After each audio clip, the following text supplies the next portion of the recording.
For me, home is a haven of peace, serenity. It's a place na where there is love, pwedeng filled of happiness, pwede ring makaramdam ka ng lungkot.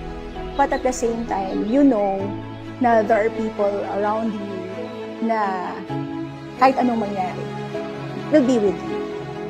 Okay? Even sa pinaka-lowest point of your life. For me, that's home. Welcome home! Alam niyo ba, kwento ko na rin, itong lupa na to, itong lugar ng punasan yung bahay namin, nung nagbabas pa lang kami at dumadaan kami sa Torbina, every time na nakikita namin itong lugar na to, tinuturo namin yung bahay doon.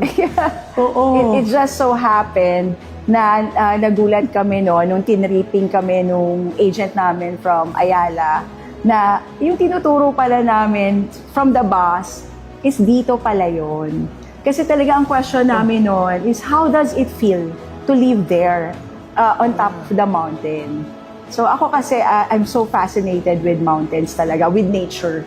Sino mag-aakala na titira kami sa ganito? Sino mag-aakala na magkakaroon ako ng ganitong toy room? Sino mag-aakala na nandito kami ngayon?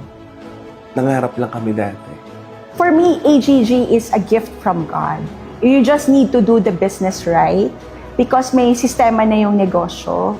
Pag ginawa mo naman talaga yung tama yung negosyo, sinipagan mo dito sa business na to, definitely ire-reward ka din talaga.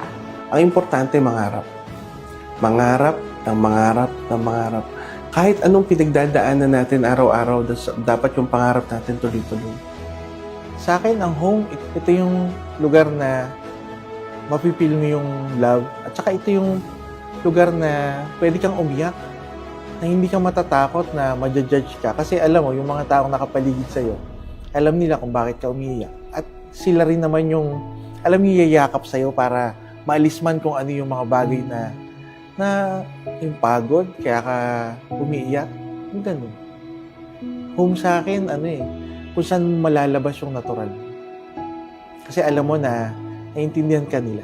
Ang AGG kasi naging home ko na for 19 years. And lahat ng promises ng AGG, magmula nung nagsimula, is natupad talaga yun sa buhay namin. Natupad sa buhay ko, natupad sa buhay namin ni Ap Mike, at natupad din sa buhay ng mga anak ko. AGG gave me a beautiful home. Hindi ito mangyayari without AGG. Kaya ako, para sa akin,